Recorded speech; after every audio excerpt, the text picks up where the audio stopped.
Welcome to BUYV Video, the only movie review show that knows what you did and will tell the world your horrible secret unless you watch. You know who you are.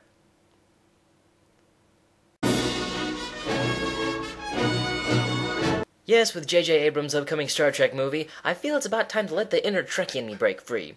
Now, if you were expecting me to come on with, like, crazy Vulcan ears, or a Star Trek uniform, or decorate my set with some sort of Star Trek memorabilia, well, you'd be right to assume so. However, I'm not really a wealthy Trekkie. Well, I have every episode of Star Trek The Next Generation on DVD. However, that's my entire Star Trek collection right there. Yeah. I do have other obsessions to spend money on, you know. When Star Trek was cancelled in 1969, Gene Roddenberry wanted to continue the franchise in the form of a film. After an entire decade that included an animated series and a failed attempt at a live-action sequel series, Gene finally got his wish with Star Trek the Motion Picture. Now, usually I like to do a little bit of research into the movie I'm reviewing, you know, some facts or trivia or stuff about the actors, but it's Star Trek. There's a lot of information on just this one movie. Nerds need to know that much. So, yeah, skip it. Let's just go right into the film. Wow, it's pretty cool. Certainly a contrast to the so-so special effects of the 60s show.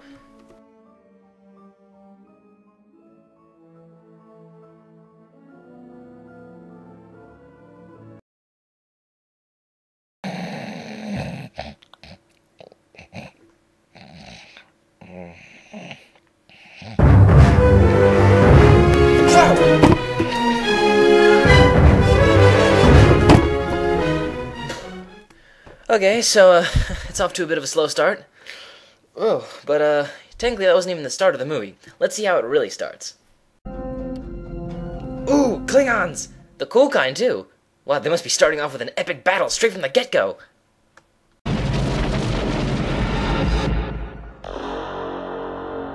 Or not. Huh. Where the heck were they shooting at? And what was that noise it made? Sounds like the noise an old arcade game makes when you lose. And just so you know, that's basically the last time we see the Klingons. I'd also like to mention that this is the first time we see the Klingons with their new look and new language, so unless fans recognize their ships, I don't really see how people back in '79 knew these were Klingons. And now we've got Kirk, one of the most famous starship captains known throughout Starfleet. I think it's the hair. After years of being stuck behind a desk after his promotion to Admiral, he wants to command his ship again. Luckily for Kirk, that space cloud thing we saw earlier is heading straight for Earth, and the only ship close enough to get to it in time to stop it is, of course, the USS Enterprise NCC-1701.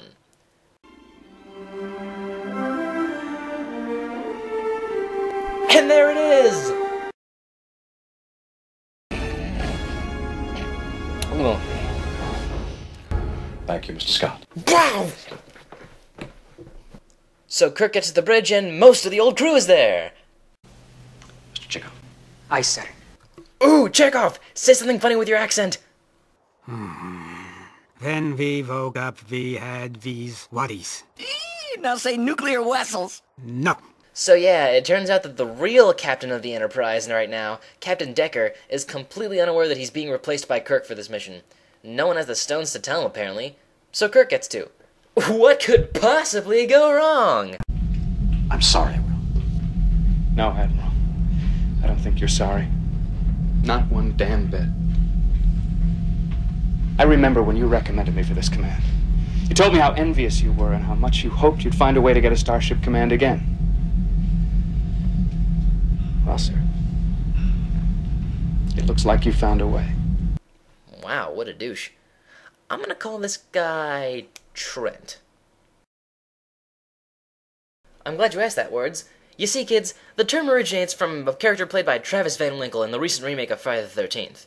Now, every movie with teenagers has their douchebag character, but Trent was the epitome of douchebaggery in this movie. Best example I've seen in years. So, now, I call every douchebag I see Trent. Not like Trent, not a Trent. From now on, Captain Decker's name is Trent. And now you know the rest of the backstory. Good day.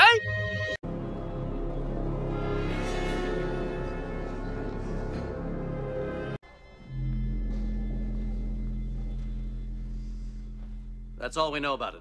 Lovely. Suddenly, someone Kirk sent for to be on the mission is on his way to the ship. But who could it be?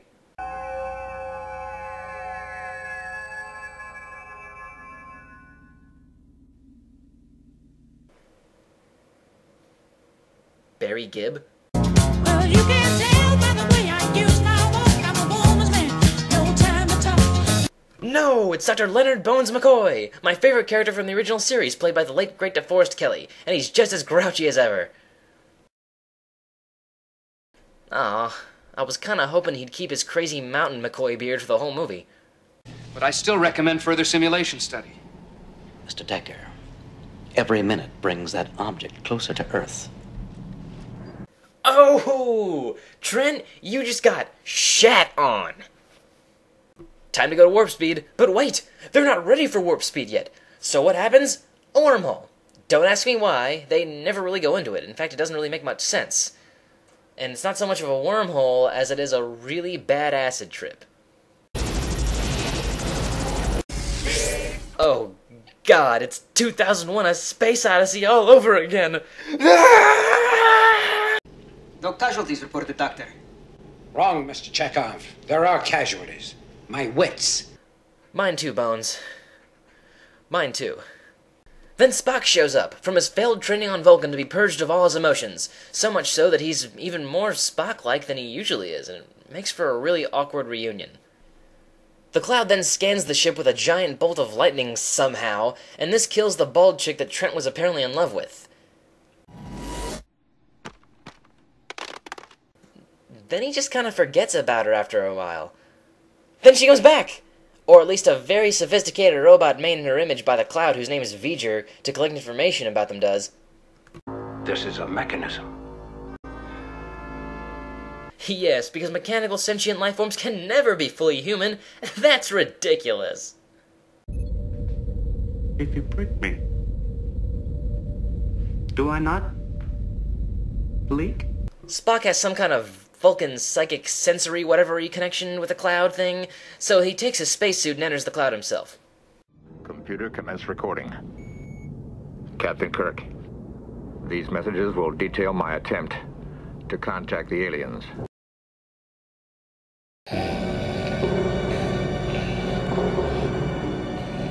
Captain, I'm now quite convinced that all of this is V'ger.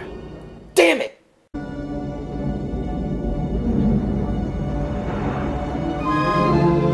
Did V'ger just poop out Spock?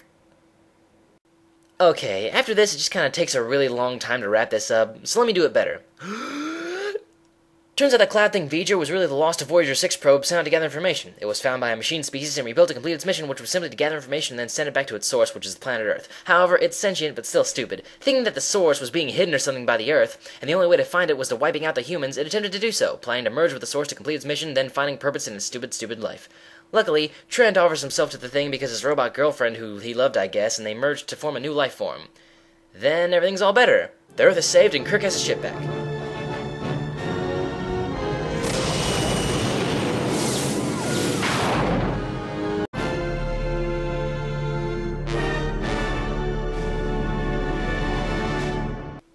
Was this movie good? Well, I mean, it's certainly Star Trek. An episode.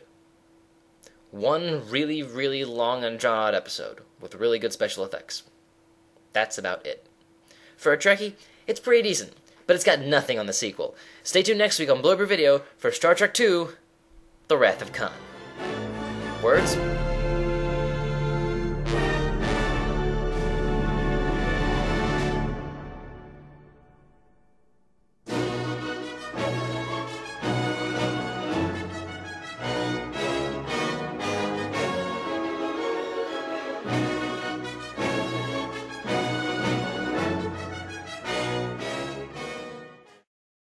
Mr. Sulu, ahead warp 1. Warp what, sir? Heading, sir? Out there. That-a-way. And now you know the rest of the backstory. Good day.